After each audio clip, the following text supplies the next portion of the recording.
We're going to be doing 45 seconds of 10 different exercises. Let's go ahead and get started with the first exercise. Go ahead and lay down on the mat. We're going to be doing flutter kicks first. Go ahead and get ready. And begin. Those legs come straight up over your hips. Drop your left leg out first, then cross them back and forth. Nice quick motion, making sure those legs stay as straight as you possibly can. Bring that leg up over top of your hip, over top of your chest a little bit, then all the way back out to almost touching the ground and right back up again. Make sure those abs stay nice and contracted the entire time, sucking that belly button in. Just keep that motion going under control.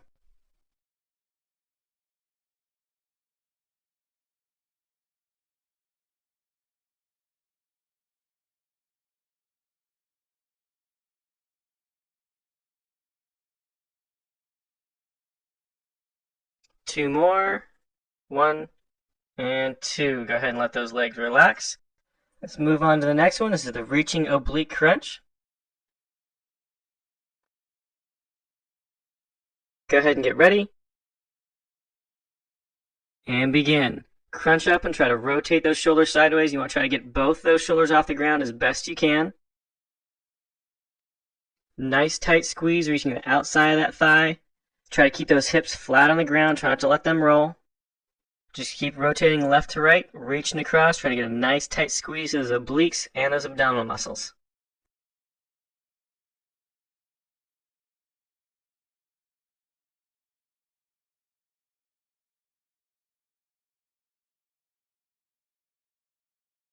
Got 2 more on each side.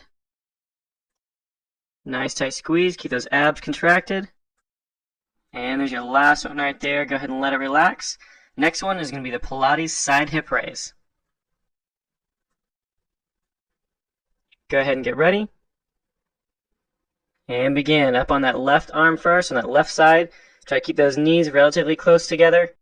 You're going to try to shove those hips up as high as you possibly can. At the same time, pulling that left shoulder down towards that left hip. Get a nice tight squeeze to those obliques. And let those hips drop back down as far as is comfortable, but don't completely touch the ground. You want to keep just a little bit of a hover, and then press them right back up. Nice tight squeeze every single time.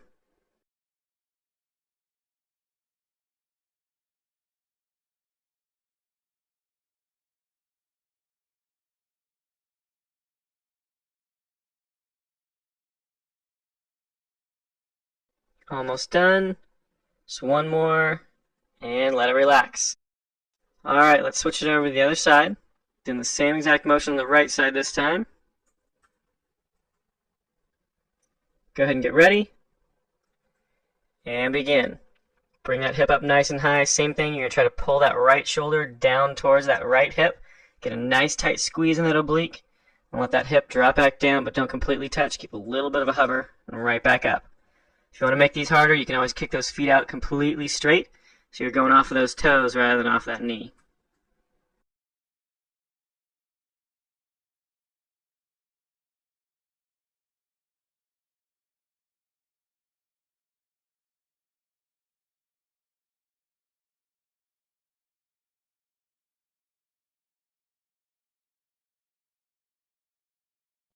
Almost done.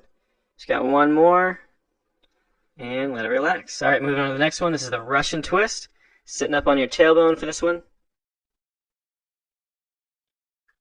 Get ready. And begin. Lean back. Keep that chest nice and straight. You want a nice straight line through that torso.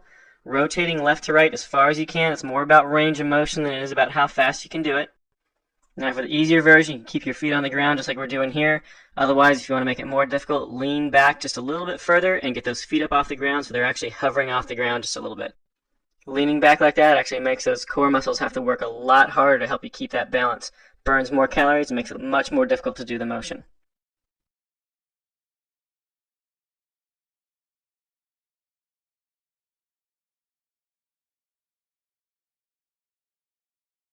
Almost done. And let it relax. Alright, moving on to the next one. This is a toe touch crunch. So laying out flat on your back for this one, legs straight up above those hips. Get ready. And begin. Get those legs up there nice and high. Straight up. Don't let them come over top of your stomach. You want them right on top of those hips. crunch up like you would with a regular crunch, but instead of forward, you want to go straight up like you're trying to touch those toes.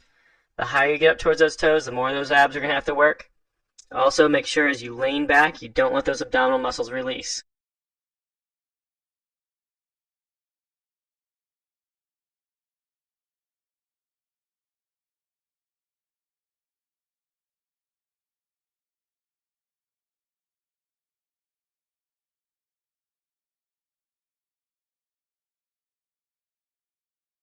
Almost done.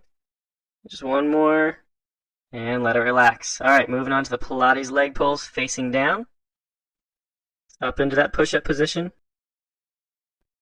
Get ready. And begin. Go ahead and get up in that push-up position. Nice straight line from your shoulder all the way down to your ankle. Alternating legs, lifting one then the other. Try to keep those hips as stationary as possible. Now, as you can see here, we're doing our push-up off of dumbbells, and that's just to relieve the tension on your wrist a little bit.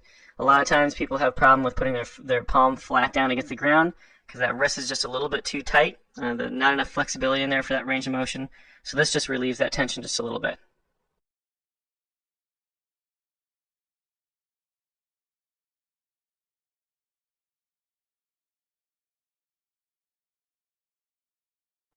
Almost done.